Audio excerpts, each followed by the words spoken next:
For more on North Korea, Fox News strategist and analyst, Lieutenant Colonel Ralph Peters. Good to see you, Colonel. I mean, it's been a pretty tough go of it the last few days.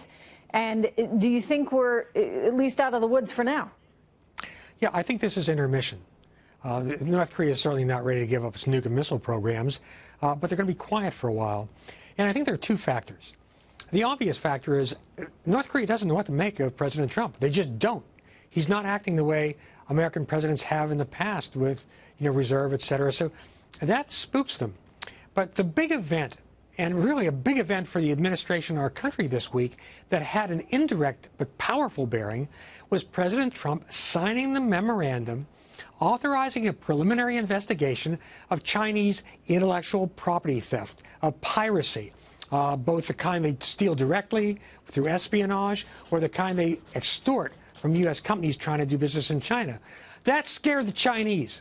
It really scared them because stealing our ideas, our designs, our research is instrumental. It's critical to China's economic progress. And they've been getting away with it for decades. Yeah, they have. I mean, yes, nobody's done a darn thing about this. And I kind of look at it and I think, as an American company, why the heck do you even want to be doing business over there if you run the risk that they steal all of your valuable intellectual property? I mean, clearly American companies are saying that's a choice we want to make. Three words.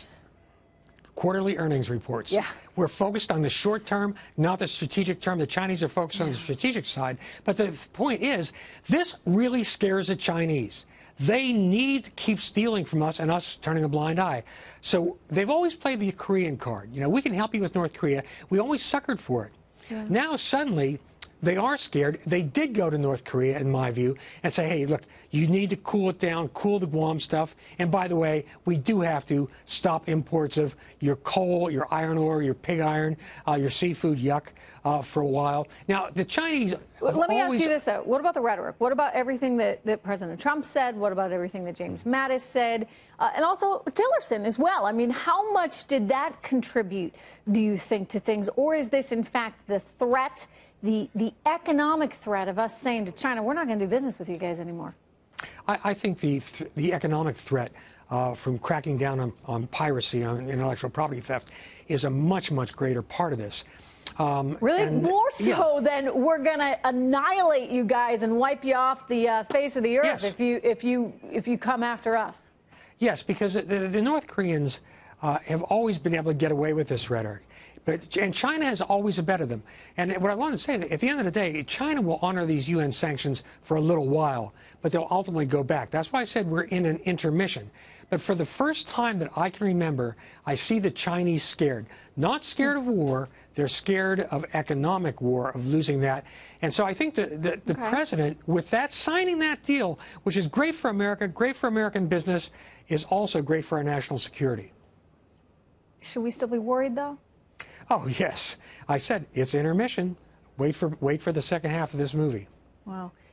Colonel, another story I want to get to is that the president of Iran is threatening to quit the 2015 nuclear deal.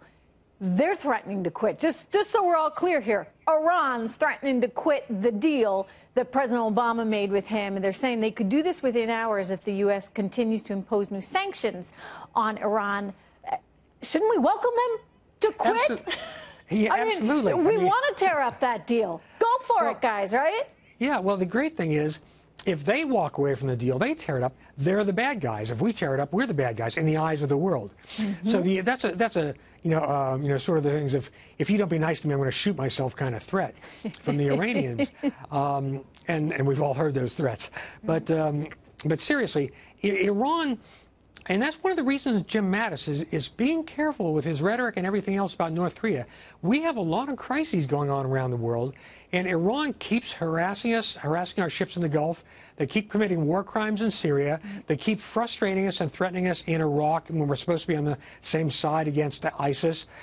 And I think Jim Mattis has, Secretary Mattis, really has an eye on Iran, too, because the Iranians are really pushing the envelope. And by the way, they just passed the budget in the Iranian parliament.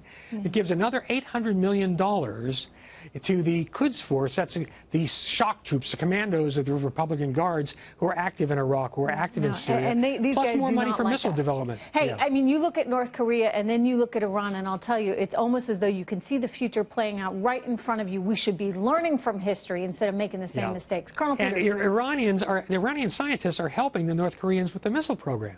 Thank you so much, sir. Good to see you.